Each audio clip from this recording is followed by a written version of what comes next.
you, honey. All right. Oh boy, not scripted, guys.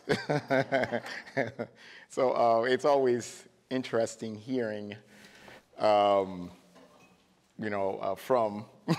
folks about how I'm perceived, my little history.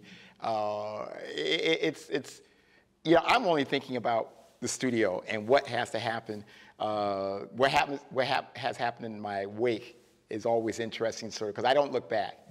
So, but the opportunity to do that is always through, images, and of course, hearing from, even at my age, I have disciples, younger artists who follow me, and they know more about me than actually I know about myself. So this is always an interesting predicament. I can only call it a predicament because it's a very strange place to be in, especially if you're still creating.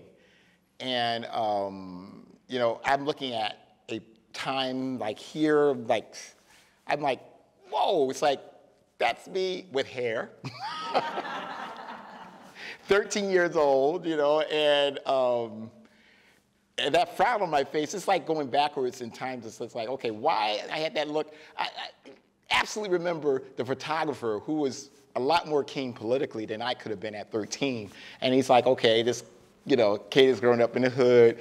He even has a button missing on his coat, which my mother got on me about and said, why'd you wear that coat, But it's like, he did this painting of this Captain America, and it's like, and I remember the other kids were asking me, how we don't do any black superheroes? It's like, oh, black superhero, what could that be, It's the kind of thing that, interesting enough, that at 13, you couldn't imagine only what was put out there, what you saw as, every positive image anyway looked like that. So the photographer was taking the photo and he was kind of like, kind of laughing, and a knowing laugh, because he knew that this would kind of shake things up, and it sure did, because when it got into the newspaper, it was like, wow, life-size Captain America painted by this kid from the hood, The politics, you could not ignore, And and even now, it's a powerful photograph,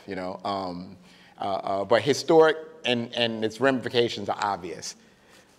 Yeah, and it goes on and on, because I didn't necessarily just, what we call facility, continue to sort of become the thing. And obviously, at some point, I had to question that, say, how do I get past this prettified surface, especially if you have people like Marvel and DC coming after you. That started happening because the kind of attention I was getting and the newspapers started spreading out. And so, the Marvel DC folks were staying in Westport, which is like the rich,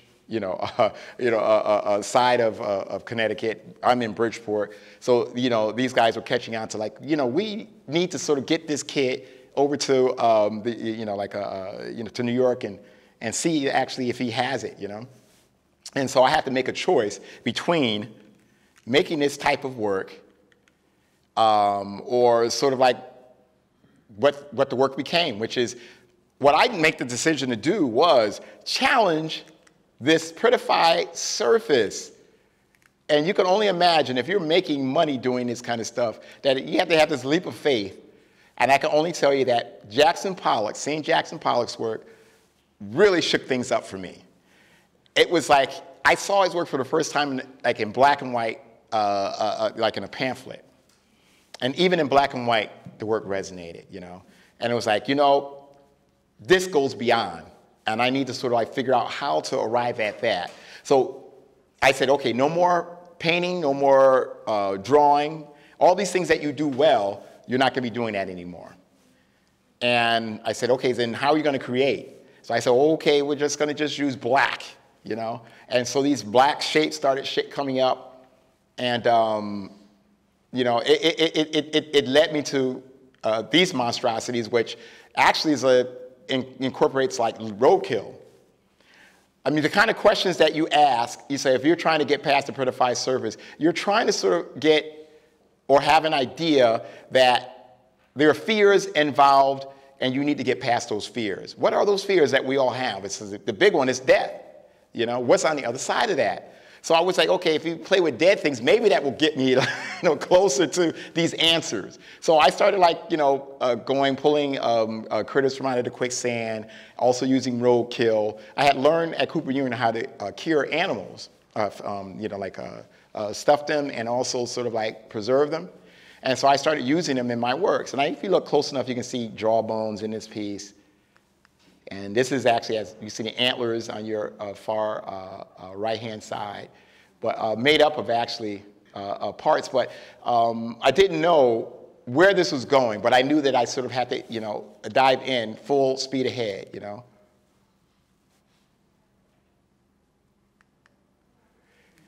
This is number 8, and you might want to ask, why did you start with number 8? Well, the other works are 1 to 7, but they didn't survive.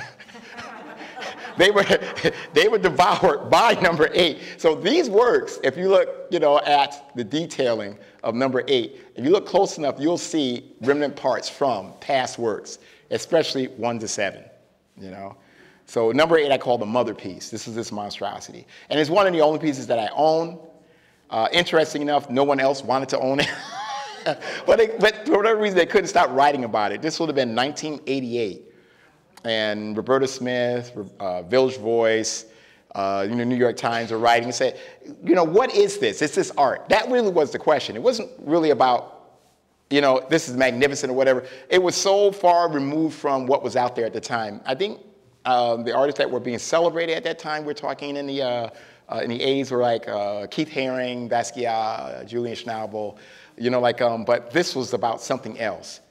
And I remember Robert Longo, another artist, monster at that time, saw the piece, and he was like, Leonardo, you should, get out there. And I was like, I'm not exactly sure either whether or not this is, something you want to continue. So I'll be working with dead animals, And now it's like normal material for artists who are making things now. But in 1988, it was like, like far away from, what you would, think of as art.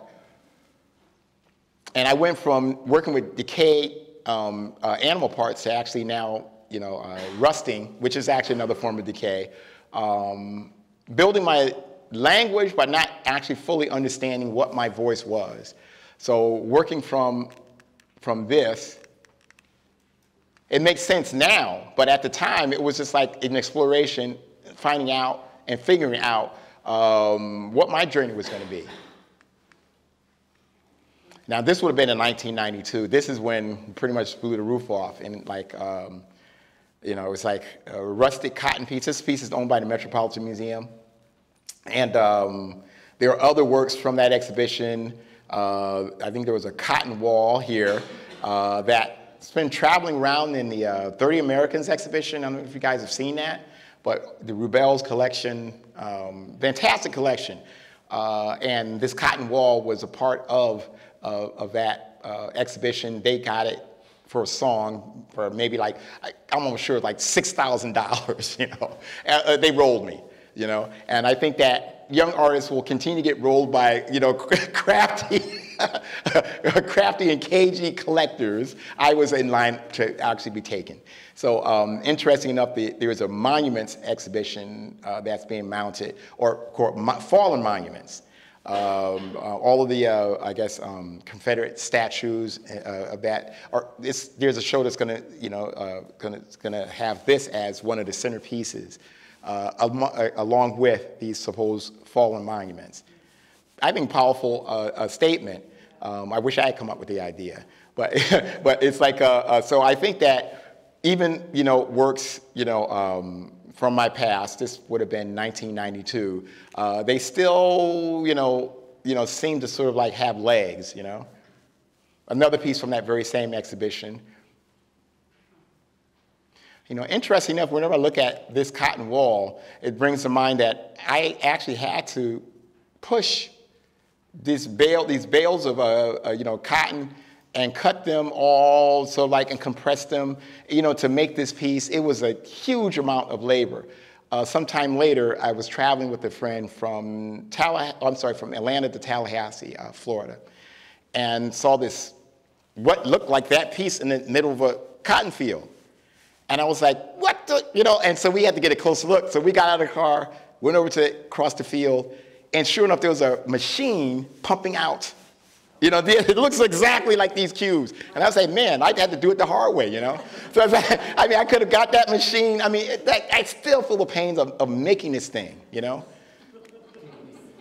And, you know, even these bags were made, I mean, all this stuff was so painstakingly created, you know? These bags are sewn together, rusted, and then cooked in the oven, starched, so that they stood up. I mean, even now that labor-intensive aspect is still a part of how I make things. Maybe I'm working through some sort of guilt or whatever, but you know, I mean, each one of these pieces comes with some kind of crazy story. I mean, I remember making this one in my grandmother's yard in Tallahassee. And, you know, interesting enough, she had inspired me to sort of, to make work early on when I was a child. My mother, she was clueless about what, you know, like, what this is just madness. She's doing terrible in school. You know, he just wants to make things all the time. And she was like, oh, just leave him alone. Give him some pen and paper, let him do his thing. But of course, now as a mature artist, making this in her yard, she's like, what the hell are you doing? You know, what is this? So I was like, Granny, but you inspired me actually to sort of, you know, to do this. You know, this is, you know, she's like, she couldn't wrap her head around this. Like, this is what you become, you know? But I said, Granny, it pulls in lots of cash. It's like, it's okay then. Go ahead and do your thing. So I'll tell you, and then the neighbors would come through, and they also had questions like, what is that? What you working on, you know? And it's always interesting, you know, to get, you know, the perspective of outsiders. Yes, the fire department actually, you know, I had a run-in with them when I was creating this piece. You can see these all burnt parts. I was creating this in my apartment in Washington Heights. And with all the smoke pouring out of the apartment, you know, clueless about what that looks like. It's just like you're making your suit involved in making your work. You're not thinking about anything, but you hear the fire engines outside, you know. And they're like, you know, they're coming for you. You know, and I didn't know. I was looking out the window like, oh, something's on fire. You know? and then you hear them like, you know, they don't like knock down your door. They have like, they take the hinges off. You know what I'm saying? They go for the hinges. So I had to learn that the hard way. So I was like, at the door like, who is it? You know, it's like, yeah, knock you right out of the way. They want to get at what you're burning. And they're just doing their job. And interesting enough, they started looking around the house, and it was like, what the, you know, this is crazy, you know? And then as soon as you say, I'm an artist, it just, get a fire extinguisher, you know? And they leave, you know? But it's always like, this has been my journey, you know? Now this monstrosity, I should tell you, I should tell you that the works are numbered for a reason. This is number 43. You saw number 8.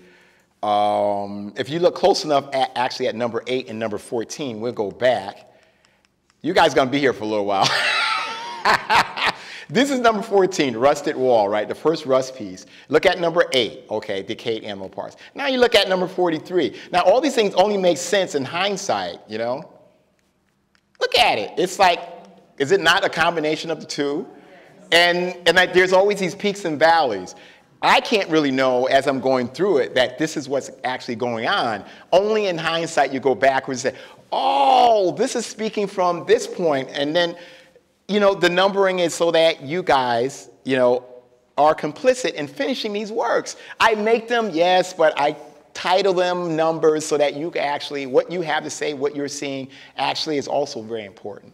And I have to get out of your way so that you can actually see, feel what's going on. Titles actually give you a clue what the artist is thinking, and then you're on this whole other, you know what I mean, you know, and you're not doing your job, which is to tell me what you're seeing, you know. And this piece, I can only tell you that when I was in Gorée Island in Dakar, Senegal, some years before this piece was created, that there's these catacombs, you know, it's like, this is where they kept my ancestors, in these, you capture them, put them in these catacombs, put them on the boat, ship them out, And the claustrophobic, the monstrous act of that whole thing, you're coming away with something, you know what I mean? Goes in through your pores, goes into all these, your sensory, you're an artist. If I was a poet, I would write about it. If I was a musician, I would make music about it. But as an artist, it's like, I didn't know I was making that, but years later I was like, where the hell did this come from? This is a monster of a thing, It's catacombs, Inescapable in its weightiness, But I just always like to believe that I just have to just get out of the way, that things are channeled through me. You want to, it's the gift here is not your facility. Most artists believe that it's, they have this, they can make things or whatever, and that's the gift. That's not the gift. The gift actually is clarity. It's being able, and that clarity is not just for artists, it's like for all of us. It's just being able to see things clearly so that actually you can, allow it to do this, to come in and out through you, and you pass that information on. We're not separate from each other. We're part of a collective. And this is just another iteration of that very same situation. The rustworks, people for a while were like, okay, this is what Leonardo does. He's about rustworks, And as you know, I've lived long enough now that you can actually see I continue to sort of challenge in the same way that I said, okay, no more drawing, no more painting. You tie your hands. I'm still doing that. It's like when I get to a point where like you're good at something, you're comfortable, then it's like, okay, time to shake things up, So you'll see a number of rustworks. It's at the St. Louis Museum. And this is an interesting segue into the world of dance. Merce Cunningham gave me a call back in 96, 95, 96. And he was like, I was wondering if you would be interested in working with me on my next project. And I was like, who the hell are you? I was clueless. It was like, I want to know about dance, you know what I mean? It's like, I'd say, hold on, Buster, let me check you out, because I find out who you are. And it's like, Mr. Cunningham, man, you jump in, you do that, And I was like, yes, Mr. Cunningham, what would you like? How could we come together on this?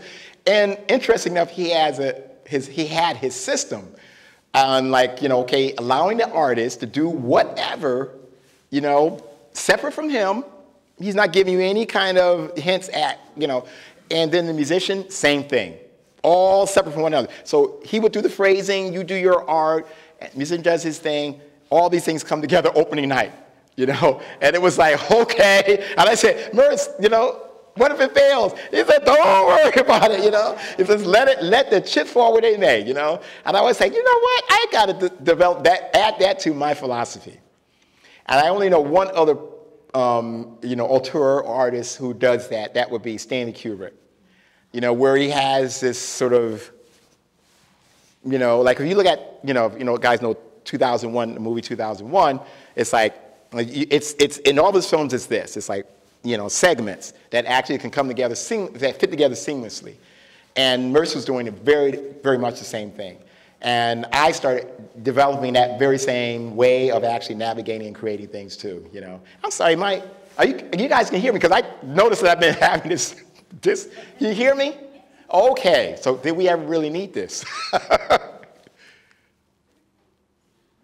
But, Merce would ask us, it's like, any dead animals? I said, no, Merce. I'd say, I only had to do that once, But, but it looks a whole lot like a gigantic version of number 8, And they knew nothing about what they were going to get. So only opening night, it was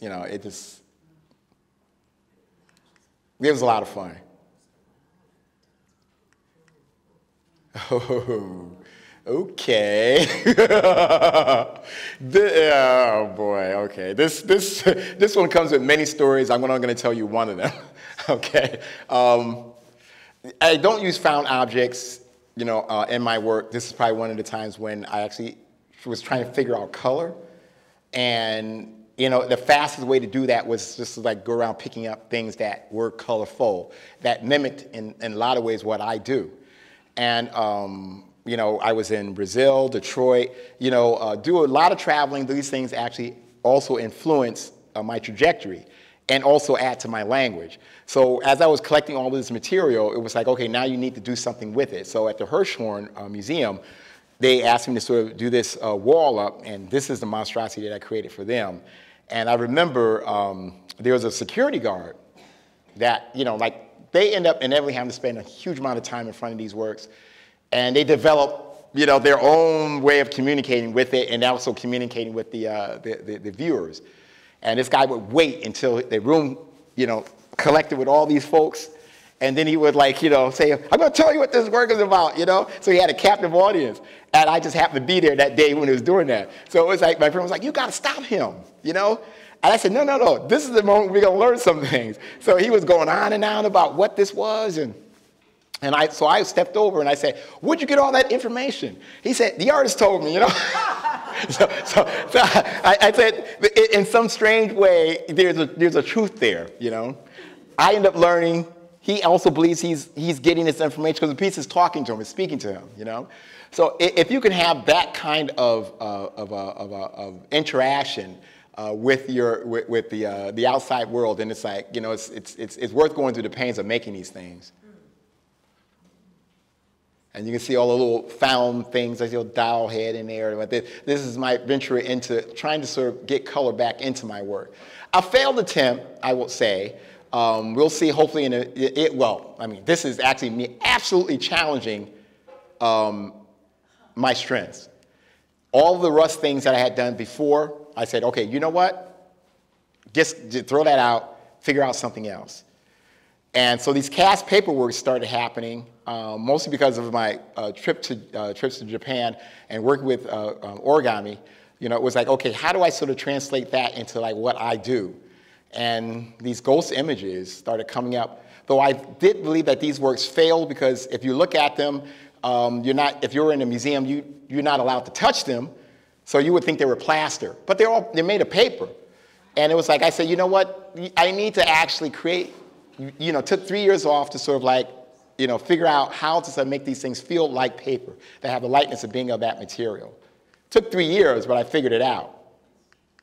And this is, if you look at that and you look at these, big difference, right? Made from the very same material. But it did take 3 years of my life to sort of figure it out. Nobody liked them.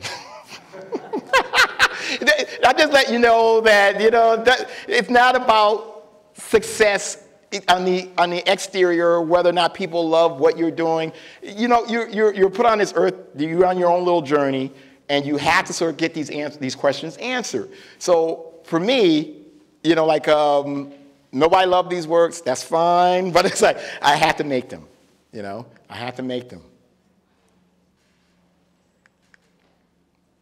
This is that starch cotton bag piece in Sienna. You see how it worked off of a ceiling and is ornate as something from the Renaissance. Yeah, that's not the Titanic. Actually, you know, also the piece from Sienna, glass and lighting. One of my favorite works is this piece. It's I don't have too many works that I actually can say I love, but you know, like you know, sometime later. Most times you guys get there before I do. Meaning, like, you know, it's just that there are a lot of questions that I have to sort of answer as I'm going through this kind of you know, this thing, you know. But this is made up. If you look closely enough, it's just made up of all the different materials I've used over the years. So it's almost like an hieroglyphics. What are the other words? Braille, or you know, all bits and pieces from my life that became like, you know, just like a, you know, my language is all on that wall.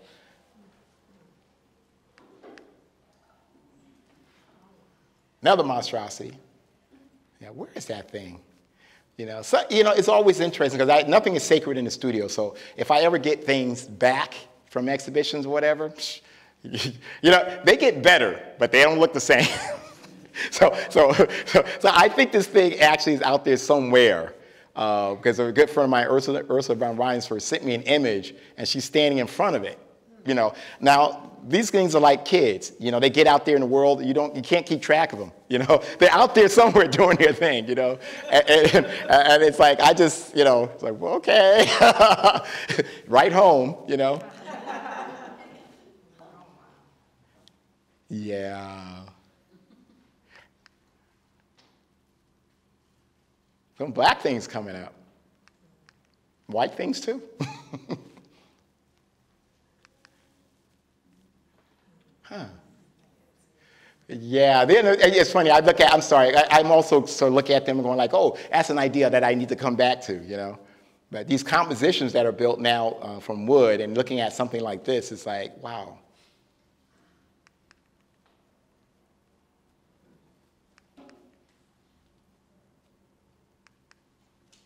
Huh. I call that the tongue piece. And you see why. It was like, you know, it was made up of like 3 different, I mean, if you look close enough, you can almost see different ways trying to sort of figure things out. Oh, I got a laser. Here we go. Like this is one situation. And I remember this being one piece and this being another. And I started pushing all these elements together, and it all became this thing, you know.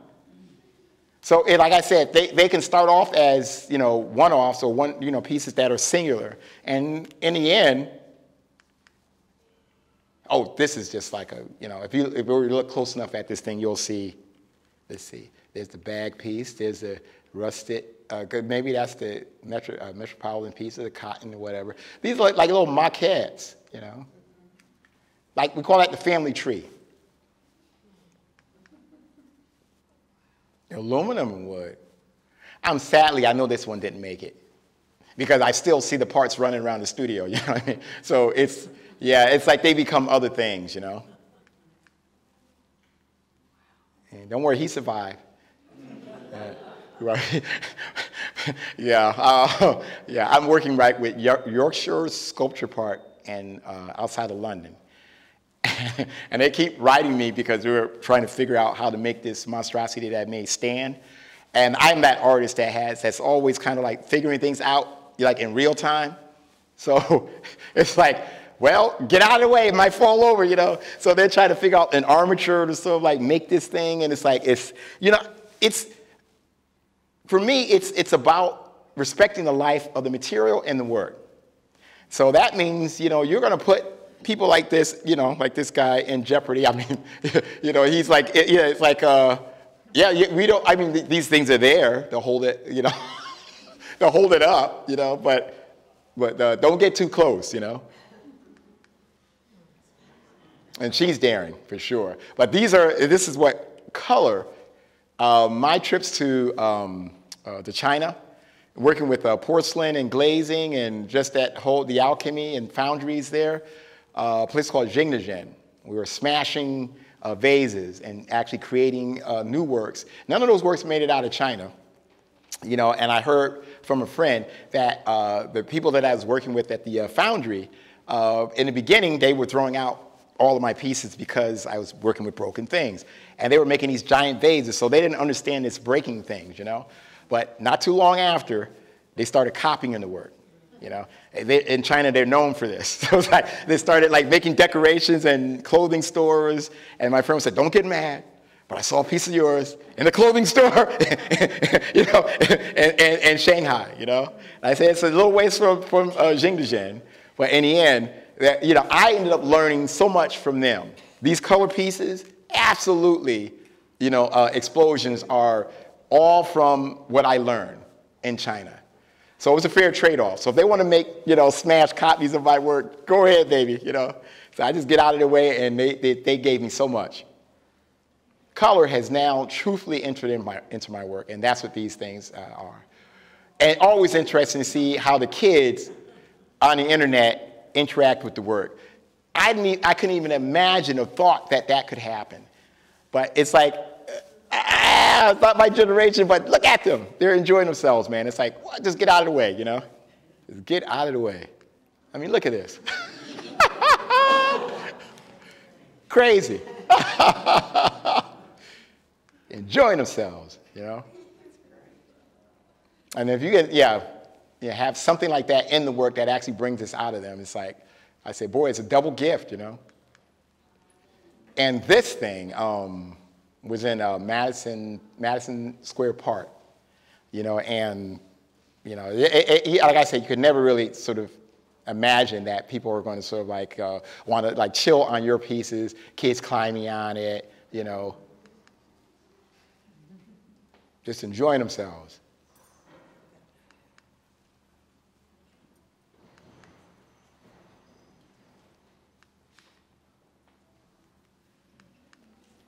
And these are those giant vases in Jingdezhen, the foundry I was working in. Just to give you an idea like what kind of works they were actually making there. They make smash works now too.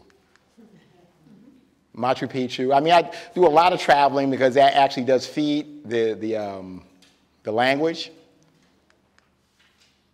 Redwood trees outside San Francisco. That's what I was telling you guys about pushing that bale of cotton down the street. There it is. Pushing that, actually, Jack Whitten, former teacher, he had a studio over on Lisbonard. So I was using his studio actually to create that cotton wall piece. And those are the cotton bales I was pushing down the street. Someone had the wherewithal to know that we need to record this, you know? And I'm glad that these photos actually got taken. If I was smart, I would have instigated that, but it's just in the studio stuff. The paper works. Yeah, looks sad, but that's and that's it.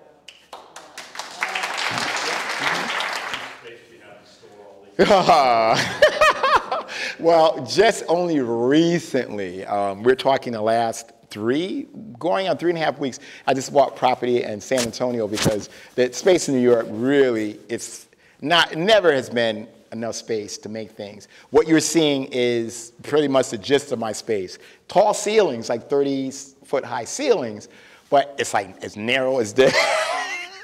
and I've always it's squeezed. And I always like the idea of being put upon and actually, you know, to make things. You know, forcing you to put a fire on your butt to sort of make things. So, you know, I'm not going to let space dictate, you know, like how I make things. And when I lived in Washington Heights, I used to just sleep in a bathtub. All the rooms were taken up with all the art, you know. So it's a sacrifice, you know. Yeah, but that continues. I'm almost sure, even with 7 acres in San Antonio, that will become just as confining as a bathtub. Yeah, yeah. More. Well, it was just an extreme. I mean, just imagine if you're coming from something as weighty as the rusted pieces, you know, and also the dead animal thing. It's like almost like you kind of felt, I just felt like, okay, take away all those things that you're good at.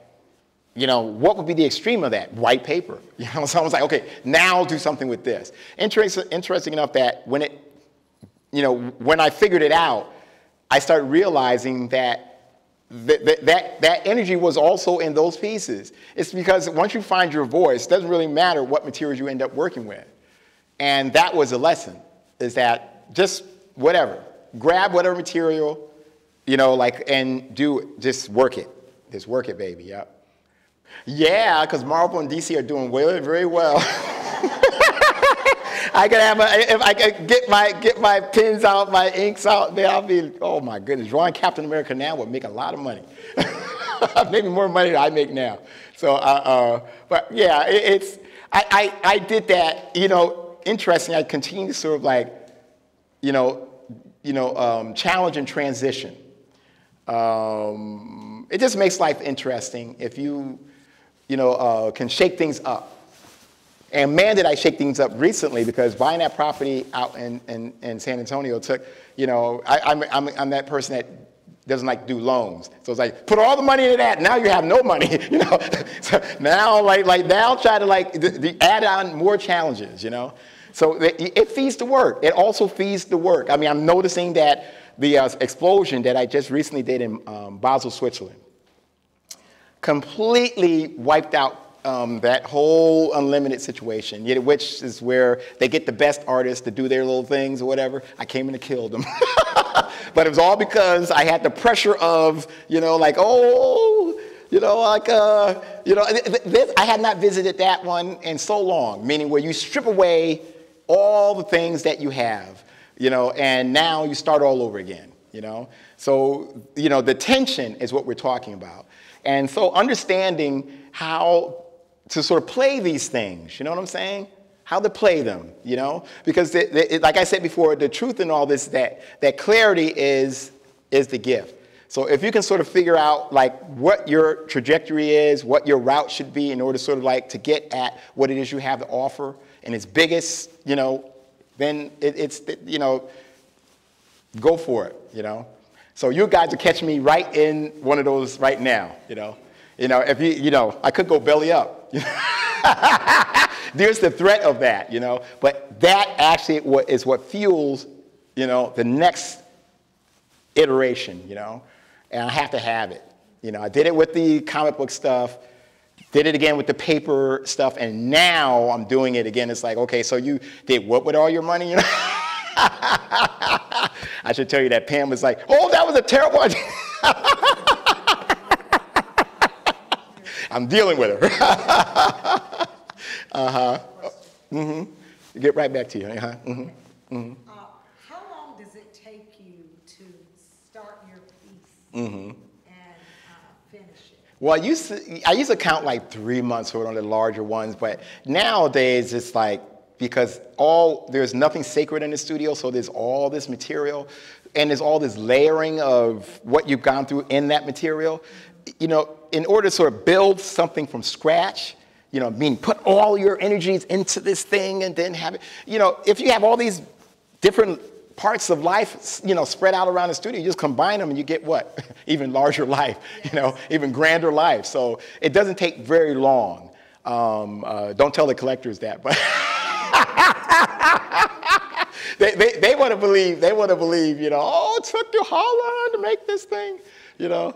But it's I mean, I'm looking at that, you know, it's interesting. I can look at this photo, and I can see here the pieces that we went through. That one is at the Perez. You know, I don't know if you guys remember that one. It's like, and then there's that aluminum one, you know. So you can tell that they're on the chopping block, you know. Nothing sacred. Painful.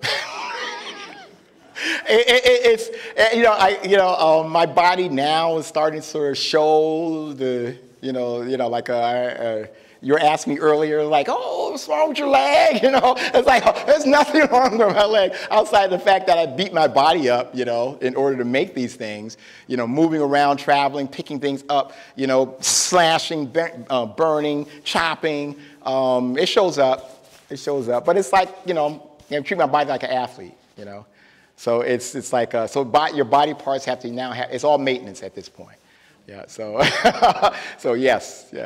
Well, no, if you don't sleep, it's about a couple of months.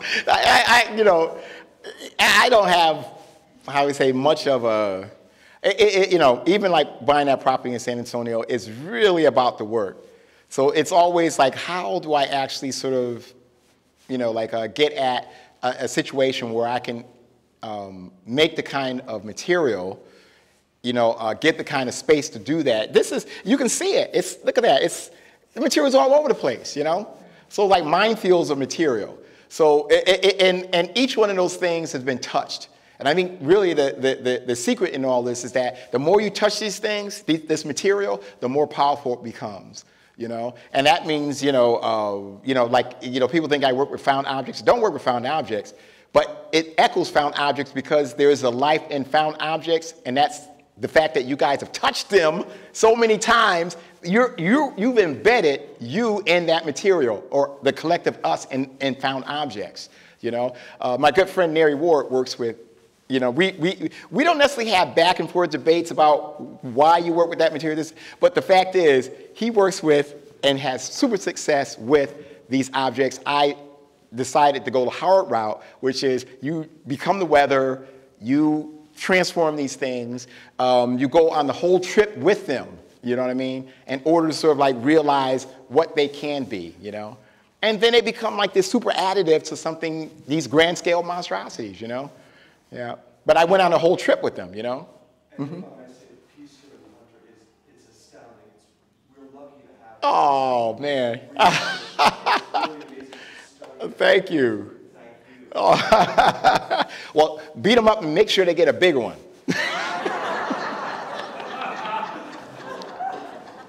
You can do it. Shoo, heavy, heavy, heavy. There are two books that are out that speak about my beginnings. It's funny, like I say, I'm so into moving forward, that opportunity to go backwards is when folks say, I want to write something about where you came from. Grew up around a dump. And one of the books, it talks about that there's views of the dump from all of our windows. It's like, no matter where we were in the house, we could see, the tractors rolling over the landfills, the fires, they started to sort of burn up all the garbage. We were right there, in Bridgeport, Connecticut. And it was heavy. It only seems heavy from a distance. When I was living it, I was taking it in through osmosis, all this, and I know that my language, it's all about, it's from that. That was what stamped me, And so, even like the early works, they had, this kind of emotional weight. And it's all from that, You can't escape it. It's like, it's a part of my voice now, So that's what I was saying, like, it was there. The material is not of no real consequence. It's like, it's in you, baby. So make it, you can't hide from you. Yeah. It's always gonna, they call it the dark, There's an interesting, CBS did a interesting short documentary with this guy, I can't remember his name, but it's a CBS morning thing or whatever. I don't know anything about these programs or whatever, but they came and got me. R21 did theirs. They did 3. But CBS did, I think, a better job. And they surprised me because I took them lightly, but they came in, they asked all the right questions. They came in and wanted to know about your past. They in a nutshell, in 7 minutes, they was able to get what R21 was trying to get in 21 minutes, And how it's something that you guys can see online. I think it's called something like the crack addict of art or something like that.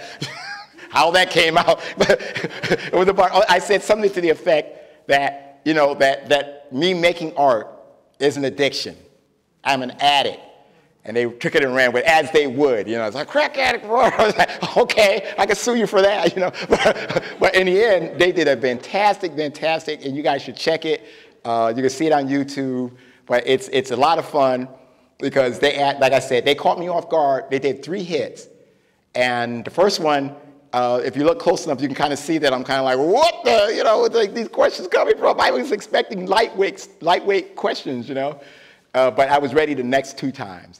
So, but if you don't want to read, they did a good job. They can tell you, a whole lot of things because the question they asked, they were pulling at me and I was giving, it's like, so it was fun. Well, I can only tell you, it's like Texas, I was like, when I was first approached, that would have been in '95 by Rob Storr. There's this program called Art Pace, where they were bringing in artists of an international, a national, and a local artist, all 3, putting them into San Antonio. And in effect, I mean, it is it's become a huge thing, but back in '95, that was the beginnings of it in San Antonio. Linda Pace, a philanthropist, fantastic, a woman that actually built up the city by way of bringing in heavyweight artists into San Antonio. And at the time, I was lightweight. So they were bringing me in, but I had the opportunity to say, like, Texas ain't that bad. As a matter of fact, I'm in love. And next thing you know, it was like buying property. So it's like, it's like, okay. I had a studio there for like 11 years. I was doing back and forth New York, San Antonio. And whenever I would get off the plane, I would kind of like exhale, and say like, okay, now I can focus and make serious work. And now it's to the point where it's like, you know what? Just buy some property, even further out from the city of San Antonio. And now let's see what you can do. It's all brand new because we're talking my first weekend, it was only last weekend. So, and it was really something. The first night was terrible. It was like buyer's remorse or whatever. It's like, oh my God, what did I get myself into? It's like, what do you, they were telling me, you need to put in another, bigger, for your well, there's a well. So it's like, I'm a New Yorker. It's like, what, the well? What are you talking about? Storage tank for your water, and you need to, your water, if you don't, irrigate, you're gonna sit and it's gonna go bad. You gotta do, and I'm like, wait a minute, I want out of this. But I'd already spent the money. So I was like, okay, we'll figure all this stuff out. And then by the next day, I was kind of like, I don't want to go home. I just want to be here. It's like, it's the way it's situated, it's just perfect for me, It's just that you just have to become, how do you say, a cowboy. I can do it. I could do it. No horses, but I could definitely ride that land, But it's set up to win, Unrestricted property. The kind of things that I have to go through with the DOB in New York, it's like, Department of Buildings, oh my God. Every time I turn around when I'm trying to burn something, another fine, you know what I mean? Or you kind of make something, another fine, And it's like, okay, I'm getting so tired of you guys. Unrestricted sounds like that's a magical word, isn't it? For an artist. Unrestricted, what do you mean? I can do whatever I want on the land? Yep. And I can make serious work now. That's an interesting sort of, something new that has occurred that I had not planned on. That if I'm going to do now more public works, I would definitely want to make sure that was embedded in the work, that you could actually interact with it. In a lot of ways, they complete the work. You know what I'm saying? I could not have known, but now I know that your participation in that, I kind of like set it up maybe in my philosophy saying, okay, you're not going to label the works, you're going to, number them. That means that how you're seeing it, what you have to say, how you're feeling it, super important, I need to get out of your way. And now you can actually literally walk on top of my work. So it's like, okay, that is also an additive, It's like, and you have to be able, and my work is acceptable. The fact that, like I said, the more you touch what I create, the better it becomes. So that piece that you saw, that released in the images, that was in the park in New York, started traveling to different locations for like the last 3 years. And every time I see it, it's like, it's got this other patina, and it's getting better, So it's that kind of layering of life that's in the work is super important, Either I'm putting it in there or you guys are putting it in there, I wish I did more of that, honestly. Recently, Ursula von Ridensburg, who's also a friend, came to the studio, and we're going to be in North Carolina together in a matter of 2 days, doing something, like a talk and together, and she's special. But I don't think I have the opportunity or make enough time to spend with artists. I think, like Mark Bradford is another good friend. But it's almost like, it seems like years go by before we can actually touch each other and talk about things. But when we do, we talk, you know what I'm saying? So it's from music, film, I collect, like my collection of films, probably like 3,500 or more films. I follow cinema. And so I know that the work actually also built, the compositions are a lot of times built, like I said about Stanley Kubrick earlier, built on certain other auteurs or other directions in terms of creativity. And those things also feed the work. So I had to continue to sort of draw on other elements in order to sort of feed my trajectory. So if it's not coming from other art forms, it's just coming from just life. Like I said, moving around, traveling, taking in things through your pores. Even our conversation right now, I'm almost sure it's going to sort of influence something, though I'm not allowed to talk about that. But no. Life itself, I mean, like, lots of challenges right now. Most of them I manifested, and so not blaming anything outside of just, if you don't manufacture, a situation that can put a fire on your butt, then things aren't going to get done, or you're going to fall into a comfort zone and continue to sort of make the same types of work. You know, for me, life is too short. There's a reason why I'm here, and I need to sort of like keep asking questions. We're not worried so much about whether or not you're as successful with the next iteration or whatever. But it is important to sort of like, you know, to be alive, you know, like keep beating it, you know, like even if your body is kind of like, oh, I need to get a new operation on my shoulder or my leg or something like that because you've been using it too much. It's like, it doesn't really matter. It's like, you know, you're still kicking around. You need to sort of get these questions answered. And you need to hand this information over to you guys, you know. And through that, it's a trade-off, you know.